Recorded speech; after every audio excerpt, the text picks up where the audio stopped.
Ahora invitamos al doctor Ángel Fernando Ugaz Segarra para la realización de la ponencia El balance de la aplicación del nuevo Código Procesal Penal en 10 años. Solicito un fuerte aplauso para él, por favor.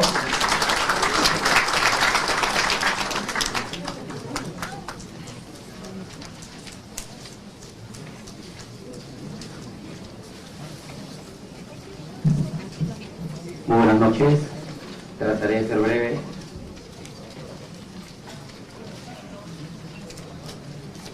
En principio se me ha encargado de hablar sobre la evaluación de estos años de vigencia con todas las dificultades que ha habido en el nuevo Código Procesal Penal, y esto ha sido a propósito de una investigación que se hizo, un trabajo de campo que casi a quien les habla le costó perder hasta el matrimonio, casi.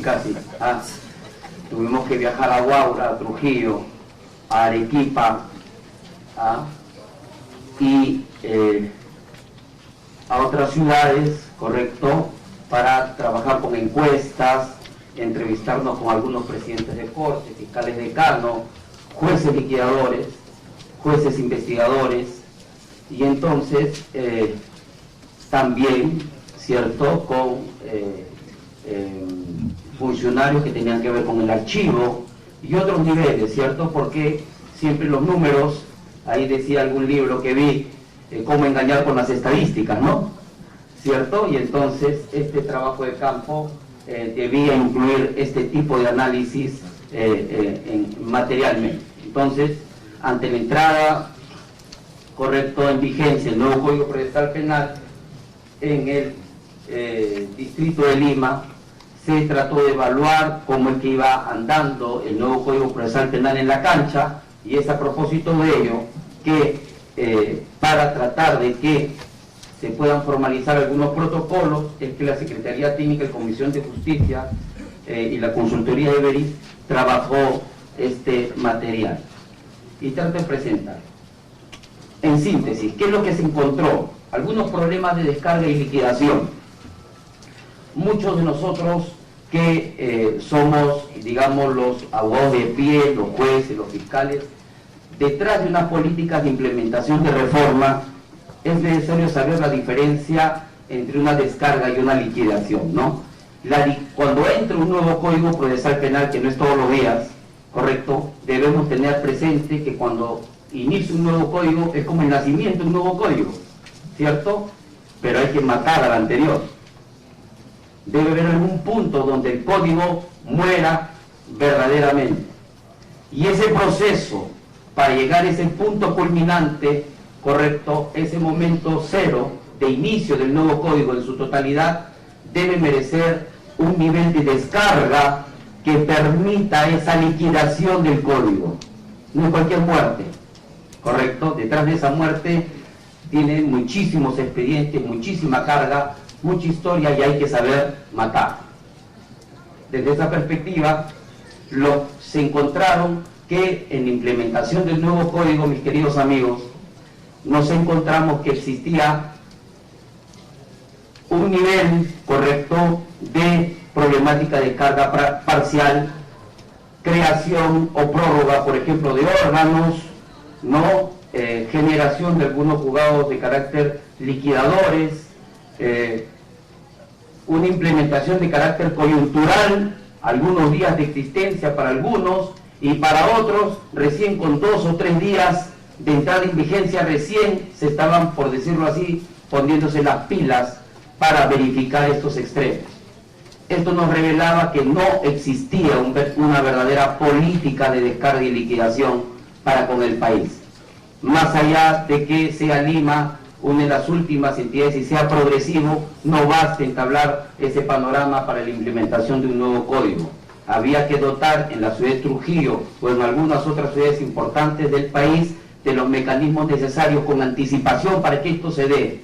Lastimosamente no se dio, pero sin embargo, con funcionarios de trabajo tan titánico y tan importante como a quien lo hemos visto, el doctor John Paul Taboada, juez de la ciudad de Trujillo, funcionarios titánicos que han sabido liderar los temas de reforma en la cancha a pesar de los problemas de presupuesto y a pesar de la falta correcto, de apoyo muchas veces de la sede central.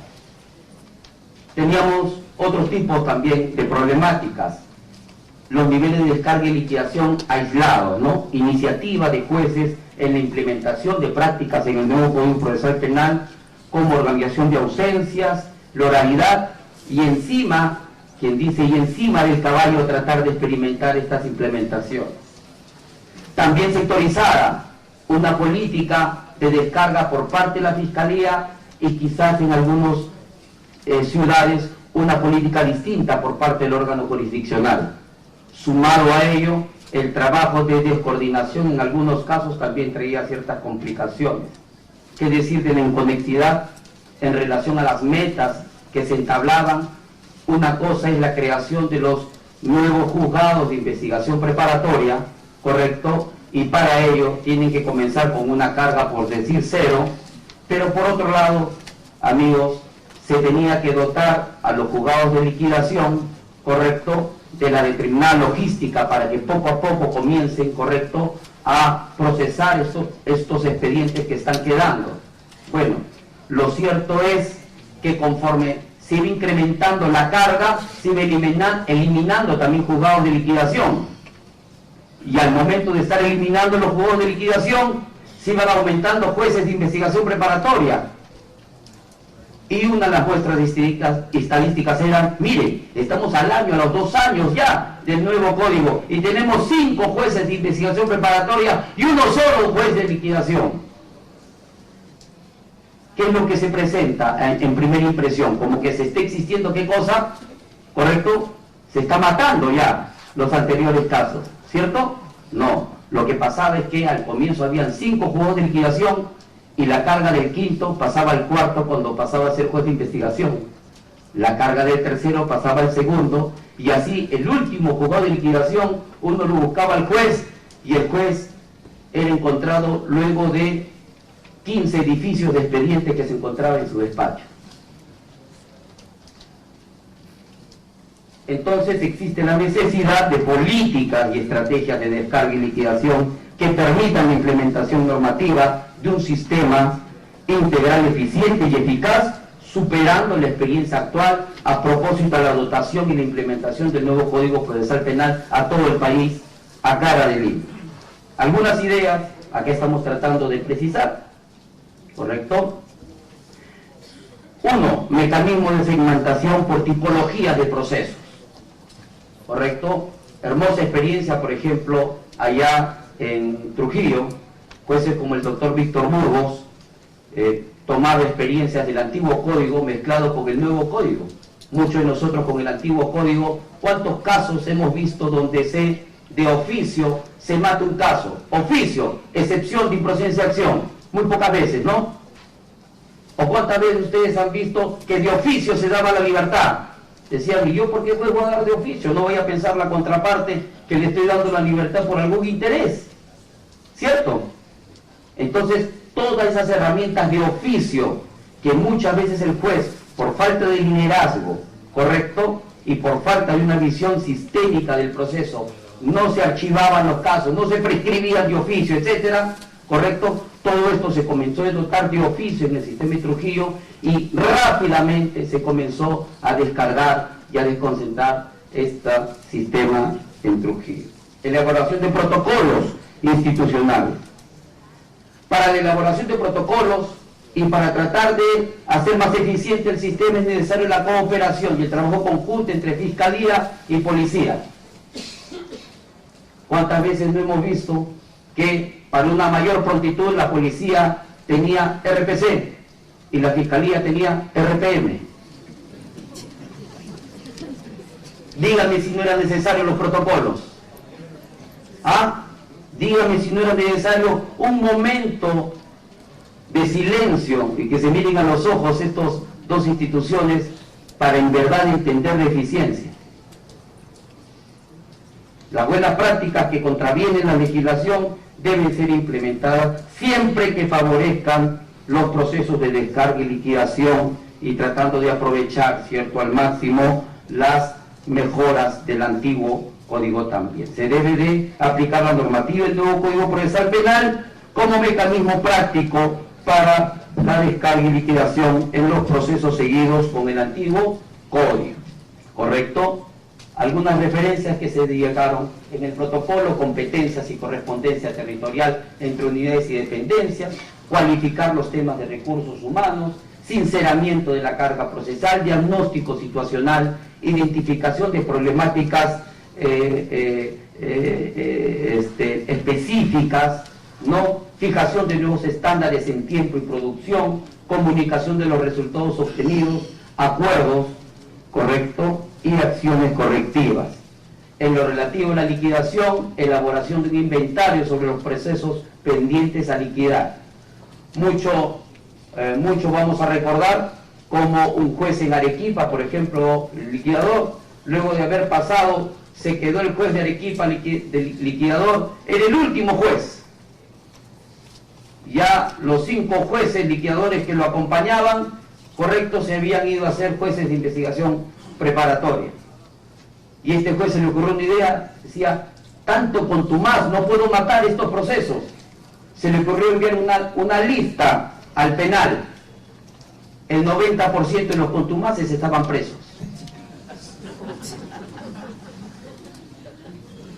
Esas experiencias, serían bueno dotarlos en los niveles de protocolo, pasos a seguir, buenas prácticas.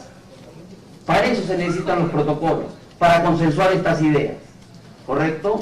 Resultado del diagnóstico, identificación de problemáticas y planteamiento de soluciones, talleres de trabajo conjunto, ¿correcto? Fijación de nuevos estándares de tiempos y producción, socialización y comunicación de los resultados obtenidos.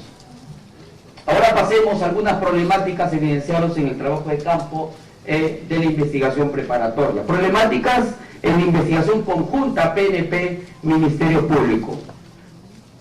Primera identificación: baja o nula coordinación entre dichos operadores. ¿Cuántos no hemos escuchado, correcto? Y esto pasa hasta en las casas, ¿cierto?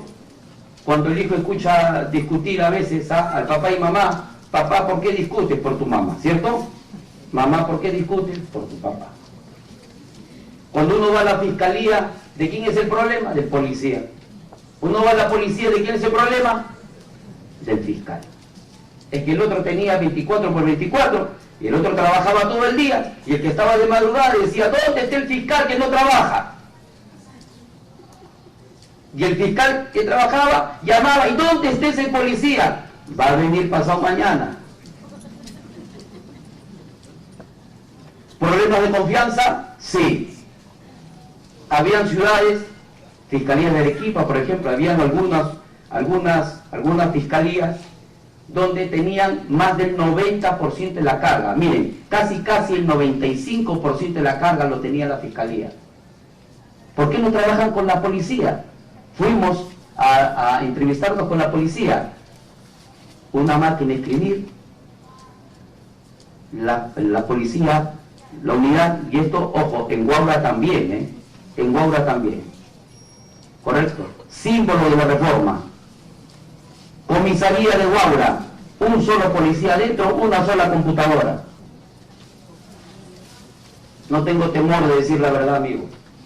La verdad nos va a permitir al Congreso y a todas las instituciones reformular muchas cosas, que los problemas muchos no son normativos. ¿Dice problemas normativos? Dice problemas normativos, problemas aplicativos. No tengamos miedo de decirnos la verdad, amigos. ¿Por qué razón la Fiscalía tenía más del 90% de las investigaciones? Muchas pueden ser, pero la gran mayoría se sintetiza en desconfianza. Falta de trabajo en equipo, falta de liderazgo. ¿Cómo no vamos a trabajar con la policía? Discúlpenme. Personas expertas en el trabajo, en la cancha. ¿Cuánta experiencia desechada o no aprovechada? ¿Debemos de darnos una llamada de atención? Yo creo que sí. Buscaremos justificaciones, buscaremos explicaciones, pero debemos decir de que estas cosas deben ser superadas. Cadena de custodia, falta de capacitación de la PNP para resguardar la fuente de prueba, escasez de especialistas en investigación criminal de turno, etcétera, ¿no? En estos temas también hay que repetir, por ejemplo, hay ciudades donde para el recabo de análisis criminalístico, medicina legal, etcétera. Habían ciudades, por ejemplo en Arequipa, donde tenían un resultado médico legista y decían, no, falta el otro resultado. ¿Cuál? El de la otra unidad criminalística. Cuando hay otras ciudades en el país que no tienen unidades criminalísticas y que lo tienen que enviar hasta Lima. Eso es trabajo de equipo, ese es trabajo organizado, con estrategia, con visión país. Yo creo que no. Archivos fiscales por falta de individualización de la gente, falta de presupuestos normativos para el recurso de queja también. Tendencia al incumplimiento de los plazos en las diligencias preliminares, casos de uso indiscriminado de la complejidad procesal.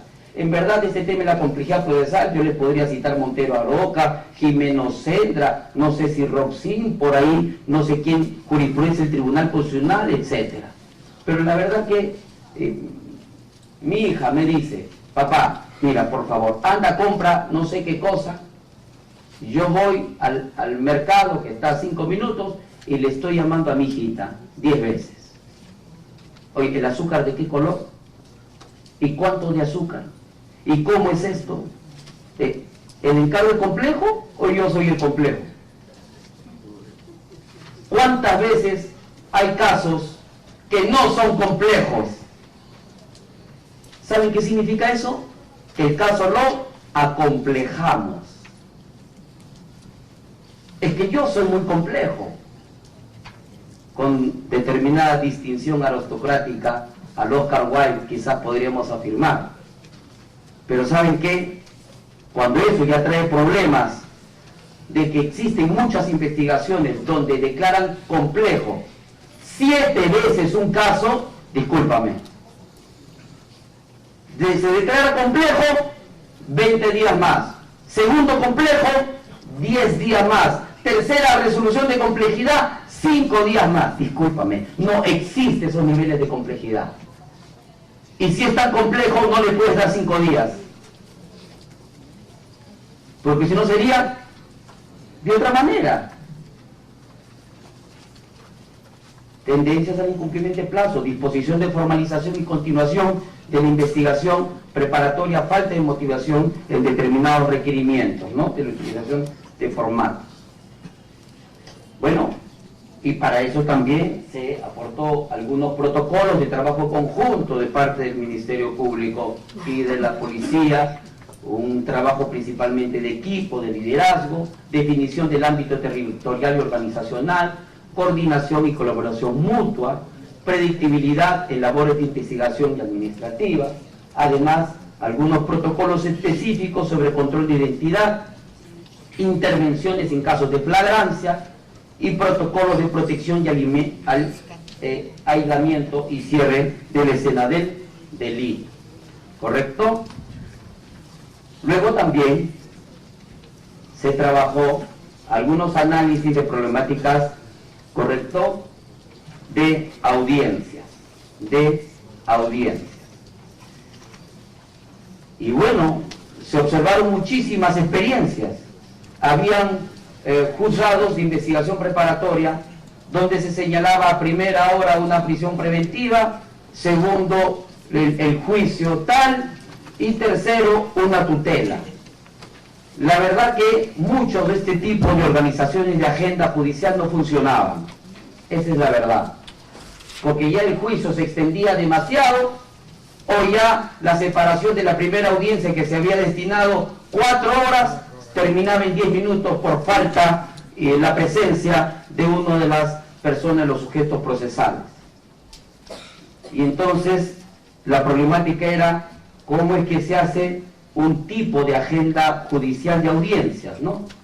Entonces problemática de audiencia, tendencia a resolver en mayor incidencia por escrito, porque también los temas de capacitación, tiene que ver los temas de capacitación en esto, ¿no? ¿Y cuánto nos falta en Lima los temas de capacitación, no? ¿Cuánto nos falta en Lima los temas de capacitación? Frustraciones por inasistencia del defensor privado y suspensiones de audiencias a nivel de investigación preparatoria, Hay casos ya verdaderamente se vio en Tacna, eran tantas las audiencias que los defensores públicos no se daban abasto, ¿correcto? Llegó un caso donde un juez llamó quién era ese médico que tenía tal capacidad de atender en media hora 15 abogados de oficio, 15 defensores públicos. Porque los defensores públicos tenían sus certificados médicos, pues, para justificar. Lo sancionaron al médico. El delegado de los defensores públicos tuvo que llamar a reunión al presidente de la Corte para explicarle la problemática. ¿Cuál era la problemática? No podían atender todas las audiencias. Tenía que ver alguna forma inteligente de cómo racionalizar este servicio. Y obviamente se le abrió proceso penal al médico. Y esto, amigos, yo les digo, al inicio del nuevo código acá en Lima, en otras ciudades se ha tenido, y al inicio también en Lima, en algunos lugares, en la oficina le tocaba la puerta a un fiscal y le decía, doctor, ¿qué hace acá? Gracias por su visita, pase. No, lo he venido a notificar. Me parece correcto los temas de inmediatez y rapidez y que las partes puedan notificar. Pero ¿ustedes imaginan esto en Lima?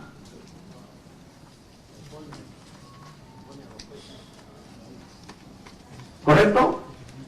Entonces estos otros niveles de WhatsApp, correo electrónico y todo lo que hemos escuchado del doctor Jean-Paul Taboada, aplausos para dicha propuesta. Excelente, no hay forma.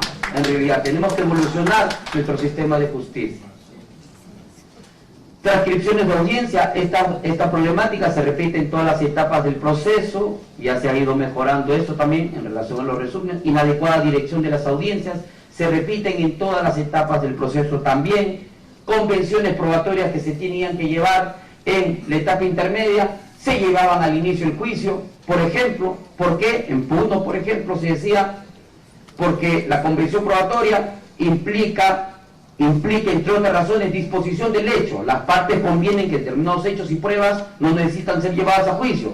Y se decía que como hay determinada parte del hecho que se dispone, debe estar presente el imputado. Y como en la etapa intermedia es facultativa la presencia del imputado, por lo tanto no se debe llevar a cabo. Perdón, si en la etapa intermedia se puede resolver hasta matar el delito, sobreseer la causa, más que disponer un hecho. Y entonces, ¿qué es lo que se hacía? Al inicio del juicio se comenzaba a ver las convenciones probatorias. ¿Y para qué habían sido creadas las convenciones probatorias? Justo para hacer más célere el juicio. Justo para que estos temas no se vean en juicio. Ahora más bien estamos viendo cómo en el proceso inmediato se va a ver ahí al inicio las convenciones probatorias. Eso tiene sentido por lo abreviado que es el tema y no tiene una etapa intermedia. Me parece que eso va a generar algún nivel de riqueza, ¿no? Por la inexistencia del saneamiento también que existía. Trámite heterogéneo en el uso e información de incidentes judiciales, los problemas de la formación del expediente judicial. Había muchas veces en las cuales el cuaderno de etapa intermedia se subía como expediente judicial. Increíble. Y se supone que se había separado el juez de investigación preparatoria, que era de etapa intermedia, y que hasta ahí queda clausurado. La información que este tiene no puede ir al juez de juicio, porque solamente había información que se ha admitido para prueba de juicio. Pero lo teníamos también con el expediente de la etapa intermedia. Gran incidencia en delitos de omisión de asistencia familiar. En realidad, esta es una problemática que ojalá, en verdad, auguro lo mejor para este tema de los procesos inmediatos. Pero la verdad que el nuevo Código Procesal Penal nunca pensó tener como reina de los juicios a la omisión de asistencia familiar. Se pensó para que el juicio sea para los delitos más graves, más importantes. ¿Pero qué pasó? El más grande porcentaje de juicios del nuevo código, omisión de asistencia familiar y peligro común. La mayor cantidad de presos en esos extremos. Y el ciudadano pagaba su dinero y decía, quiero salir libre. Ya no puede salir libre. La libertad que dice el nuevo Código Procesal Penal no es beneficio penitenciario, no te lo podemos dar. Pregunta, ¿están haciendo bien su trabajo las etapas previas de los jueces de paz? ¿Tenemos una cultura de hacer un verdadero trabajo o es que este es una especie de trámite más? Y han visto a la esfera penal como un trámite más también para estos temas. Eso habría que revisarlo también. Significación de protocolos de gestión de audiencias, protocolos de uso de formación de requerimientos y solicitudes y de notificaciones. Problemática del uso de seguridad alternativa, voy a tratar de ser más breve en esto. La principal observación, estimados amigos, es que en relación al uso de las salidas alternativas, en verdad, el nuevo código, la discusión principal fue si se podía aplicar la terminación anticipada, por ejemplo, en etapa intermedia, y lo que resolvió la Corte Suprema al respecto ya todos sabemos. En verdad, yo tengo mi opinión personal, esa decisión nos parece que no fue atinada.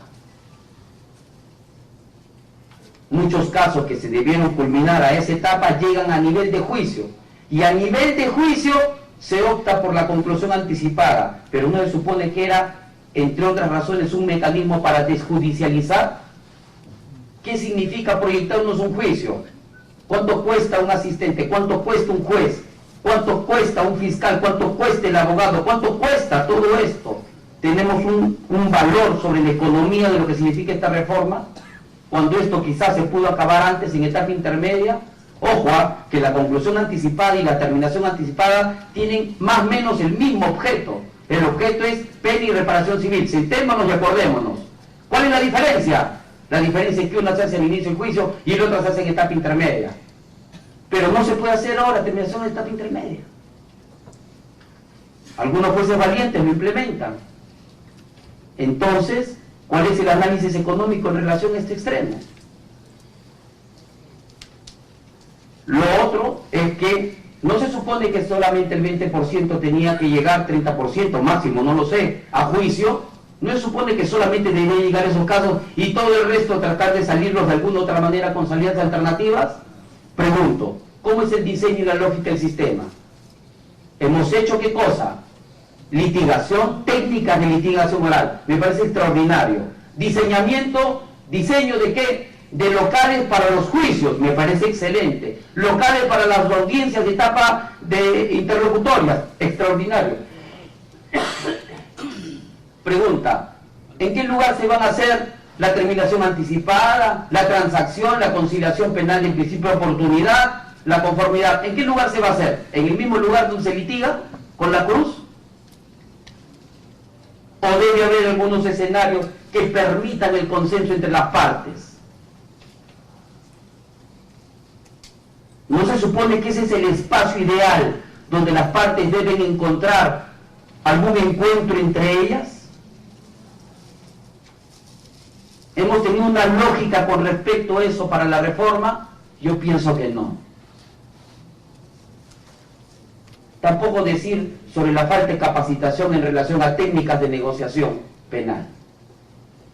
Respecto a los procesos especiales, falta de protocolos, de procesos especiales, evaluación de problemáticas en aplicaciones del procedimiento inmediato, que ya lo describe el doctor.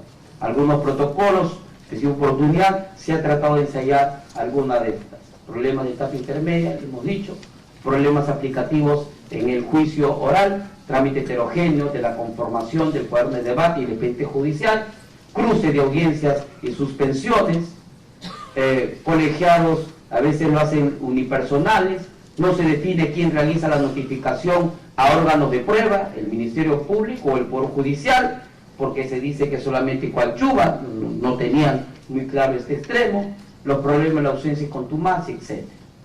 Algunos problemas aplicativos en relación a la impugnación, de inadmisibilidad, por ejemplo, en la apelación de autos y sentencias cuando las partes recurrentes no concurren, por ejemplo, ese era otro tema, ¿correcto?, que en algunos casos se ha optado por igual, a pesar de la no concurrencia, que se resuelve el mismo, y los temas de la condena del absuelto.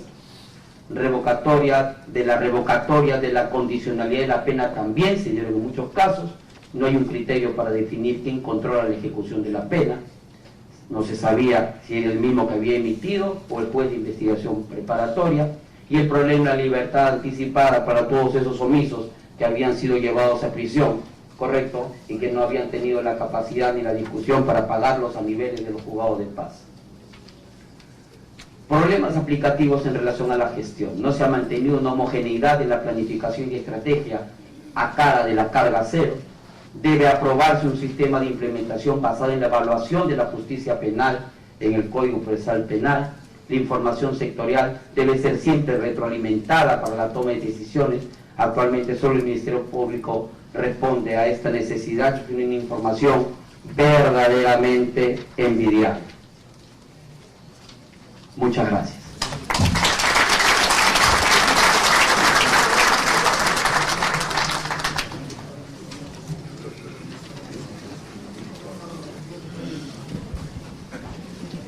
Nuestra autoridad hará entrega del reconocimiento al doctor Ángel Ugarte Garra por la realización de la ponencia Balance de la aplicación en el nuevo Código Procesal en 10 años. Fuertes aplausos para él, por favor.